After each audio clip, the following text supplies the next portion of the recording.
Les usagers de la route n'ont plus du souci à se faire concernant l'immatriculation de leurs motos. Celles-ci seront immédiatement immatriculées à l'achat. Décision du gouvernement togolais pour renforcer la sécurité routière. Suspicion autour de la MISOM. Les troupes internationales de l'Union africaine sont accusées de viol sur les filles éthiopiennes par Human Rights Watch. Le commandant des troupes parle de quelques cas isolés et promet une enquête en interne. Le Salon international agroalimentaire de Lomé, Cialo, vient d'ouvrir ses portes quelques jours pour mettre en valeur les talents des producteurs venus de tous les horizons.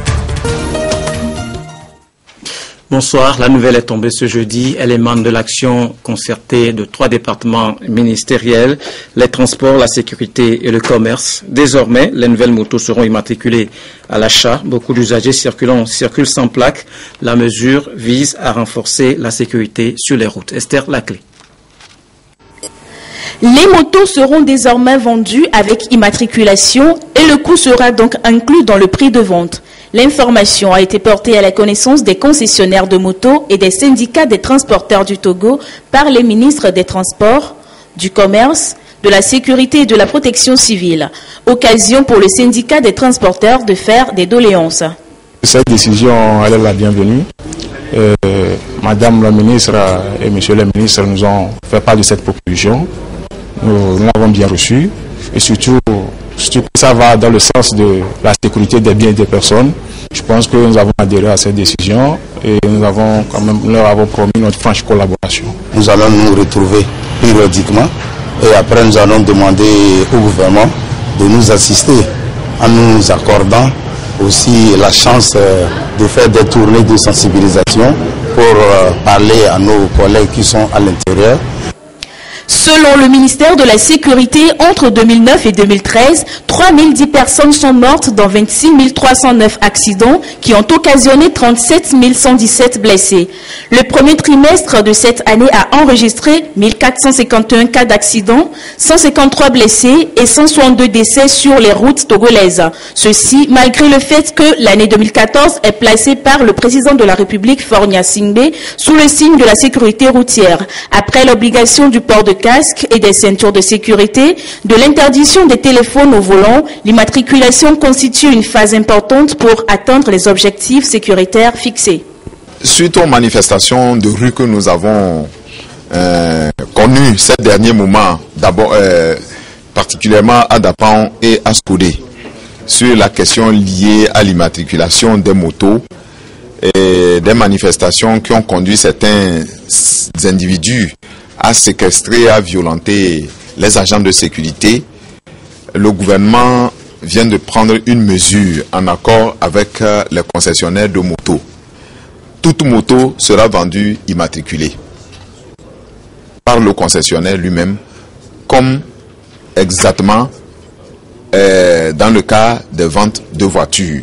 Lorsque quelqu'un vous vole la moto, quand vous allez à la police pour déclarer la perte, on va vous demander, est-ce que votre moto est immatriculée? Oui. Quel est le numéro d'immatriculation? Vous donnez. Et nous, on commence les recherches. Et ça permet de retrouver la moto. Il y a des gens qui utilisent aussi des motos sans pas pour commettre des bêtises, des forfaits. Vous avez un témoin qui a vu la scène, vous demandez quel est le numéro de la moto n'était pas immatriculée. Ça complique les recherches. Le défi du chef de l'État en décrétant cette année de la sécurité routière est sans doute qu'une chute considérable soit remarquée au niveau des cas d'accidents, de blessés et surtout de décès. À cet effet, le nouveau code avait déjà été adopté par l'Assemblée nationale togolaise le 4 juin 2013. À tout un chacun, passagers, conducteurs, forces de sécurité, de s'engager pour relever le défi de la sécurité sur nos routes.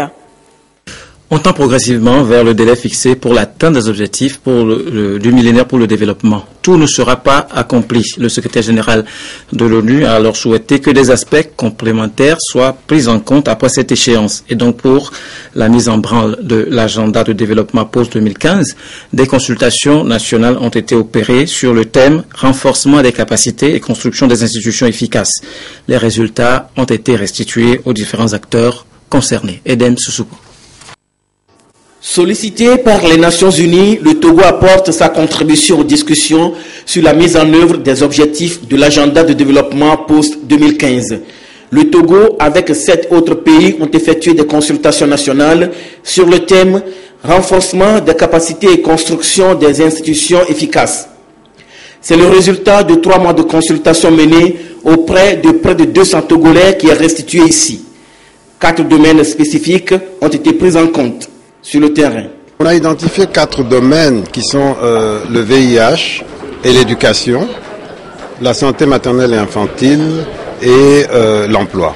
Ces 4 domaines représentent 2 domaines qui ont bien marché, VIH et éducation, et 2 domaines qui ont moins bien marché, santé maternelle et infantile et emploi.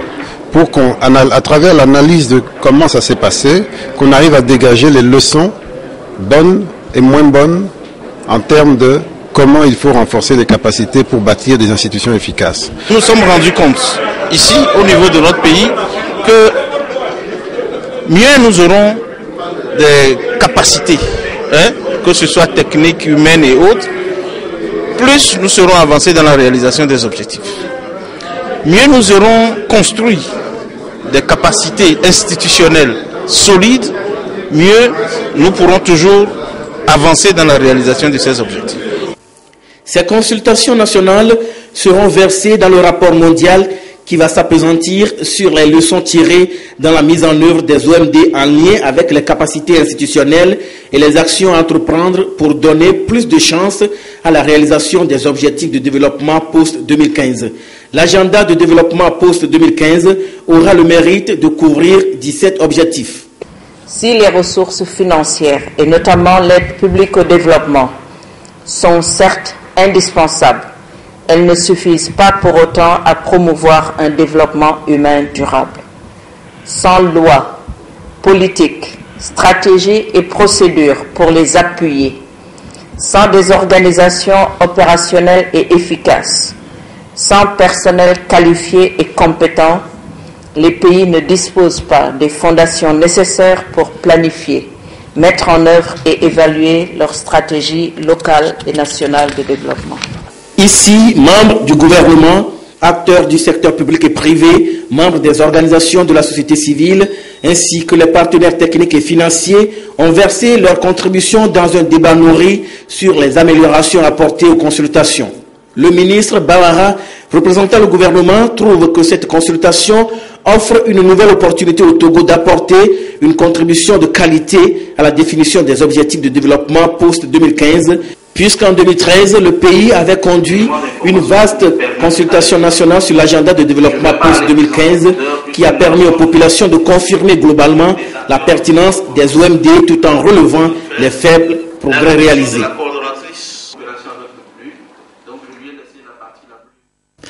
Le développement, c'est aussi la modernisation de l'État à travers des réformes judicieuses et innovantes.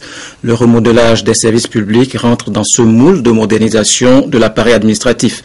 Et à ce titre, des cartes biométriques professionnelles sont instituées pour permettre d'identifier les agents de l'État et par là procéder même au contrôle des effectifs. Ceci permet également d'obtenir une base de données fiable concernant la masse salariale de ces effectifs de la fonction publique. Esther Laclé, explication. Voici les cartes professionnelles biométriques des agents de la fonction publique togolaise. Un revirement dans la gestion administrative des personnels employés par l'État togolais. Chaque fonctionnaire disposera de sa carte professionnelle biométrique et cette carte permettra d'avoir une idée exacte sur le nombre de salariés de l'État et de lutter contre les agents fictifs. C'est une carte qui se fait physiquement. On ne peut pas envoyer quelqu'un pour venir faire la carte pour vous. Et nous allons même donner certaines instructions au niveau bancaire pour que cette carte soit exigée pour les prêts et pour les salaires. Et je pense que à la fin de cette opération, le gouvernement peut se féliciter de maîtriser les effectifs des agents de l'État. L'élaboration des cartes professionnelles biométriques fait partie du programme de modernisation de l'administration publique. Il s'agit pour l'État togolais d'éviter que tout agent de la fonction publique n'enfreigne la circulation normale des dossiers et ne fasse entorse à l'exécution du budget. À cet effet, le gouvernement togolais a fait du contrôle des effectifs et de la masse salariale une priorité, une manière de lutter contre le sabotage économique. Si on ne maîtrise pas les effectifs, on paie plus que l'on devait payer. Ça veut dire qu'il y a un manque à gagner à l'État. Et c'est la fonction publique qui donne le listing des agents à payer au ministère de l'économie et des finances qui procède au paiement des salaires. Et si les effectifs des agents de l'État ne sont pas corrects, ça veut dire qu'on va trop payer et ça va jouer énormément sur l'économie. La cellule de contrôle des effectifs et de la masse salariale lutte depuis 2010 contre la lenteur et les fraudes administratives. Ainsi, le non-respect des procédures administratives dues à des déviances et la recherche des intérêts personnels sont des actes punissables. La carte biométrique professionnelle constitue la nouvelle génération de papiers d'identité et facilite dans les procédures administratives la lutte contre l'usurpation d'identité et la falsification documentaire. À terme, la masse salariale devrait occuper 35% du budget de l'État togolais. L'Agence régionale d'appui à l'émission et à la gestion des titres publics des États membres de l'UEMOA a eu une rencontre ce matin avec les investisseurs et les différentes institutions financières de la place. Nous y reviendrons dans quelques instants. L'UEMOA est surtout très engagée dans la réalisation des projets de développement dans les 8 pays membres. Ce qui vient en appui au programme déjà entrepris à titre individuel dans chaque pays. Au Togo, la construction des logements sociaux fait partie de l'agenda du gouvernement, ce qui motive les entreprises spécialisées en bâtiment à se bousculer pour proposer une expertise en la matière. C'est le cas de cette société ivoirienne qui propose des techniques assez modernes en matière de construction. Nous découvrons cette société à travers la plume de Firmin Adinaré. La croissance démographique demeure aujourd'hui un phénomène non négligeable dans la réponse à l'épineux problème d'habitat. Pour cela, le gouvernement togolais a intégré cette question de logement social dans son programme pour enfin pallier cette carence. Et ce programme fait déjà l'objet de séduction et de convoitise auprès des spécialistes de bâtiments. C'est le cas de la Société ivoirienne d'étanchéité des travaux annexes et spéciaux qui est venue présenter à la presse ses connaissances nouvelles et techniques basées sur l'architecture du type moderne des briques préfabriquées. Un système qui permet de construire des maisons en temps réel, modernes et à moindre coût. Nous pensons pouvoir intégrer ce type de projet d'une façon très simple en y apportant une technologie nouvelle qui est la brique de terre sol, ciment. C'est une brique écologique, une brique économique et surtout une technologie de mise en œuvre très rapide.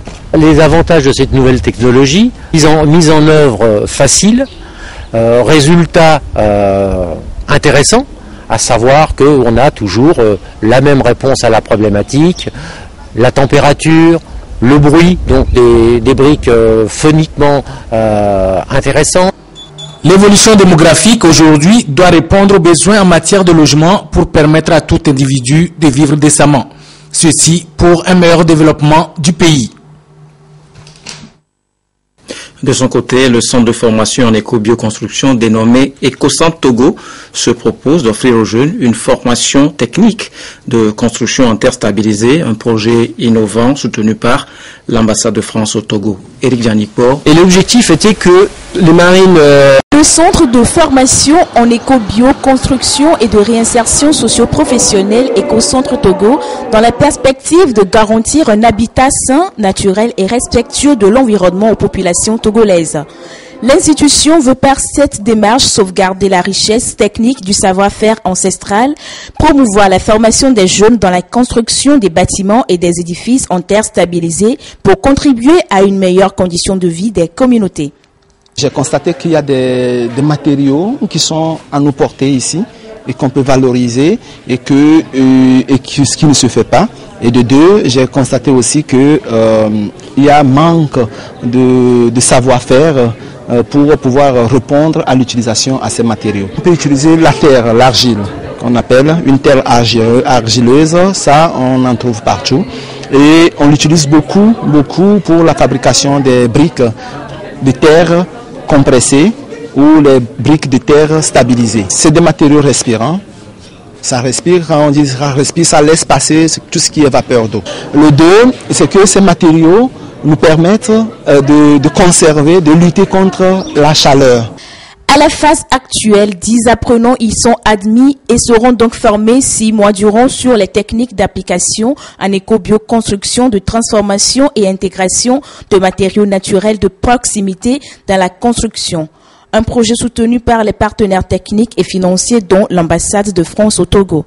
Faire converger les expertises et le travail de terrain sur la formation de base en l'occurrence, pour ce projet de manière précise.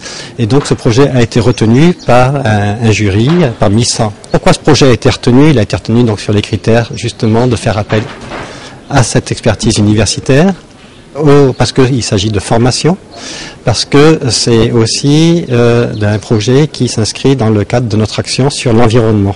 Une visite guidée des lieux a permis aux différents partenaires d'apprécier le dispositif mis en place. Et pour pouvoir maîtriser tout ce qui précède, il est important d'aller un peu à l'école. Du moins, posséder les rudiments du lire, écrire et compter pour échapper au piège de l'analphabétisme. La journée internationale de l'alphabétisation a été célébrée le 8 septembre et dans la Causa, c'est la localité de Bangéli qui a abrité les manifestations officielles. Nestor Moussou.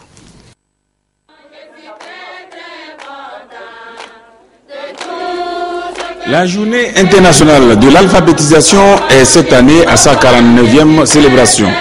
Le thème proposé pour cette édition par l'UNESCO est intitulé « L'alphabétisation au service du développement durable ». Cette année, au niveau de la région de Nakara, c'est Bangéli, dans la préfecture de Bassar, qui a accueilli la célébration officielle. Dans cette localité, les néo-alphabètes se débrouillent pas mal. On comprend un peu. Maintenant, ça va aller. J'ai écrit. J'ai lu un peu. Je remercie Dieu. Je remercie Bonnefond. Après, je remercie mon enseignant. Aujourd'hui, je suis contente. Comme je peux parler en français là, je suis contente. Et je peux écrire aussi, je peux lire. Je suis contente. À la maison, je enseigne mes enfants. Un peu. Avant là, je ne peux pas parler, mais maintenant, je peux parler un peu.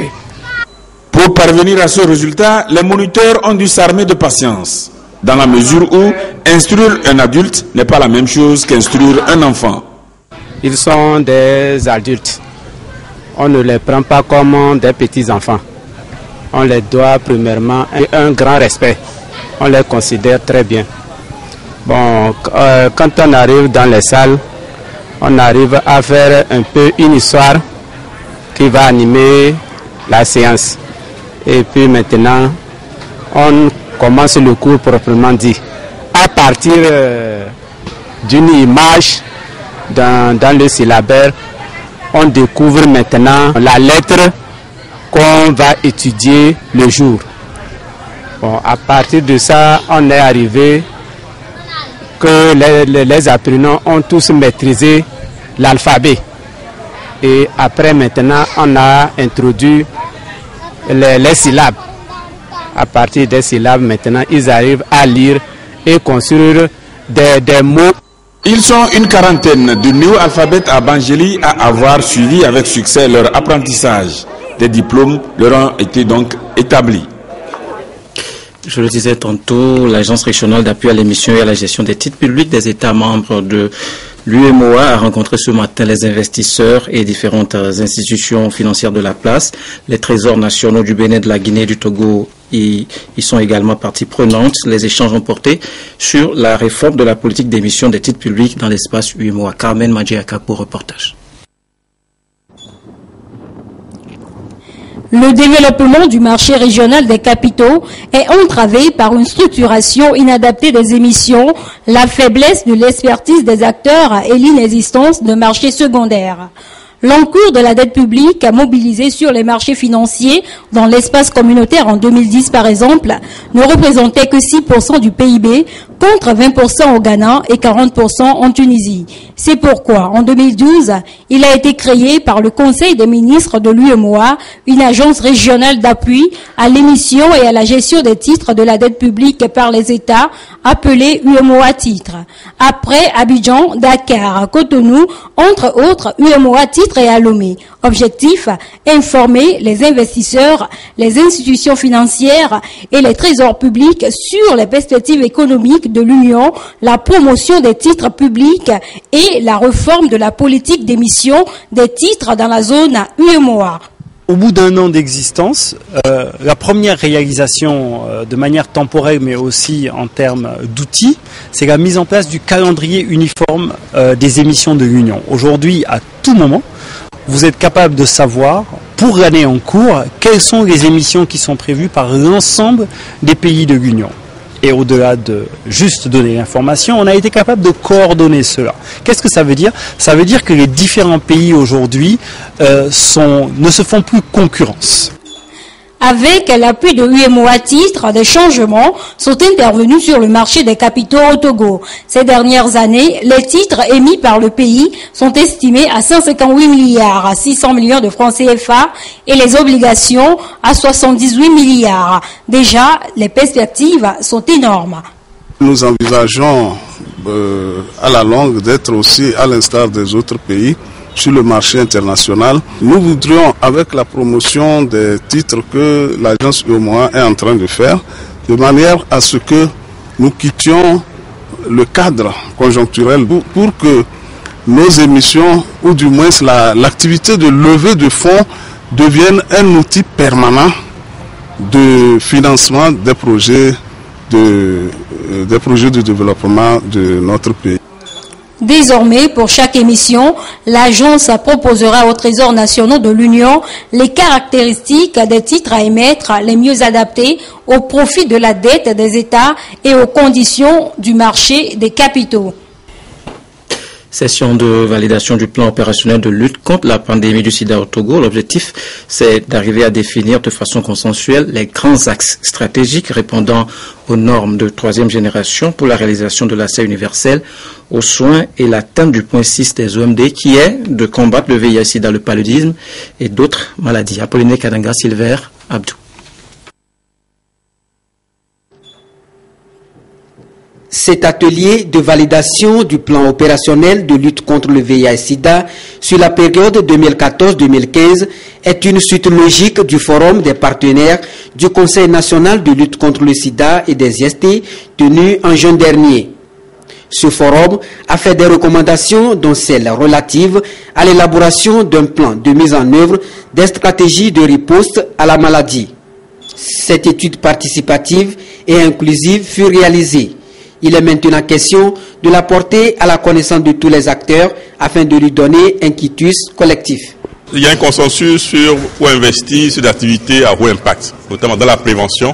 On doit investir, s'accorder pour les 2 prochaines années, mettre un accent particulier sur la prévention de transmission mère-enfant, sur les populations clés, notamment les professionnels de sexe qui ont une prévalence très élevée. En matière de prise en charge, l'intervention prioritaire, c'est toujours l'accès aux soins. On veut accélérer l'accès aux soins pour offrir plus de services de soins aux personnes qui vivent avec le VIH, mais aussi nous voulons aussi mettre en exergue les aspects de stigmatisation et de discrimination qui empêchent, qui constituent un frein à l'accès aux soins.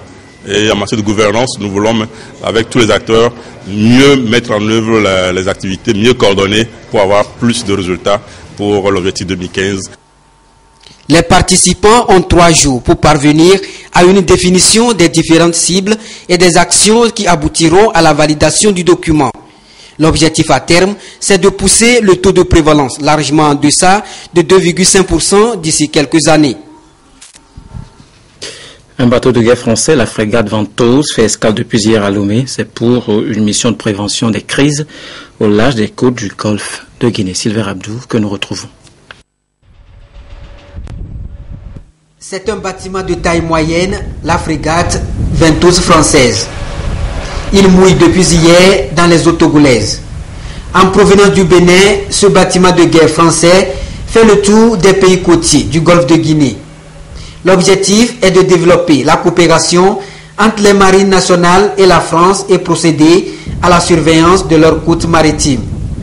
Au cours de cette escale de 5 jours dans notre pays, cet équipage aura partagé son expérience et son savoir-faire avec la marine togolaise pour asseoir une meilleure sécurité maritime.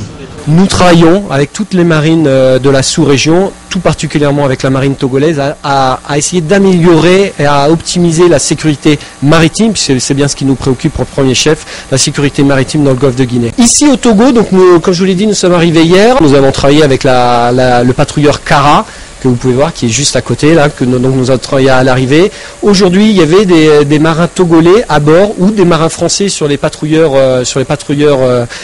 togolais pour travailler ensemble, améliorer, voir ce qu'on pouvait faire, s'entraîner ensemble. Voilà. Et ça se poursuivra encore demain, samedi. Et donc ça nous mène puisque le bâtiment part dimanche.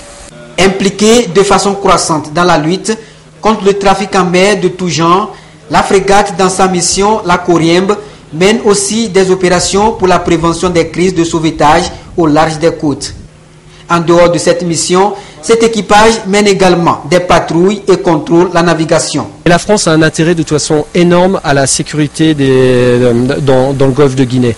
Et l'objectif était que les marines du golfe de Guinée et les centres à terre arrivent à suivre son trajet tout le long pendant qu'on naviguait donc entre Douala et Cotonou.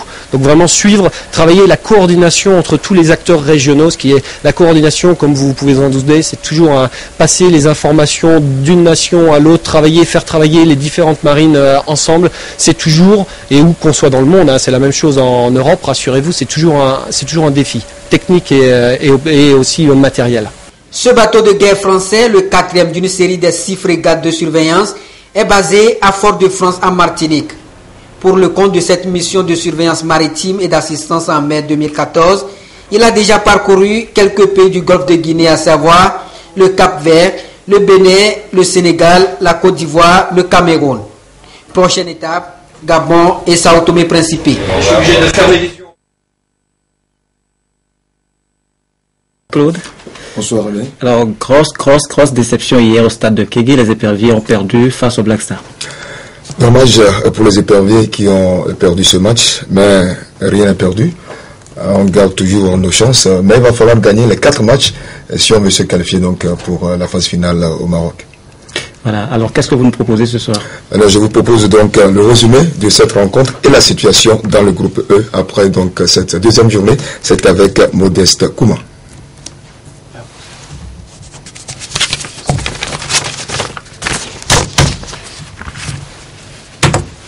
La Guinée, les éperviers devraient gagner face au Black Star du Ghana pour se relancer, mais ils n'ont pas réussi leur pari. Pourtant, tout avait bien commencé pour les Togolais. Flodaïté profite de la mésentente dans la défense ghanéenne et marque à la 12e minute. Non inquiétés par ce but, les Black Stars égalisent par Asamoah Gyan à la 23e minute. 10 minutes plus tard, Rahmana centre pour Badou qui de la tête trompe facilement Agassakos. Le Ghana mène 2-1 à la pause. Dos au mur et poussés par un public acquis à leur cause, les éperviers remettent les pendules à l'heure. Adebayos match le coup franc de Wome Dové. Togo 2, Ghana 2 à la 75e minute. À la 85e minute, Gyan met sur orbite Achou qui tue les espoirs togolais devant Tchanilé impuissant. Nous avons eu assez de lacunes où, sincèrement, au niveau de la défense, ça n'a pas du tout marché de notre côté. Il ne faut pas quand même que mon équipe encaisse d'énormes buts. Ce qui m'énerve aujourd'hui, c'est ça. J'ai voulu vraiment éviter cet carnage, mais je suis quand même désolé.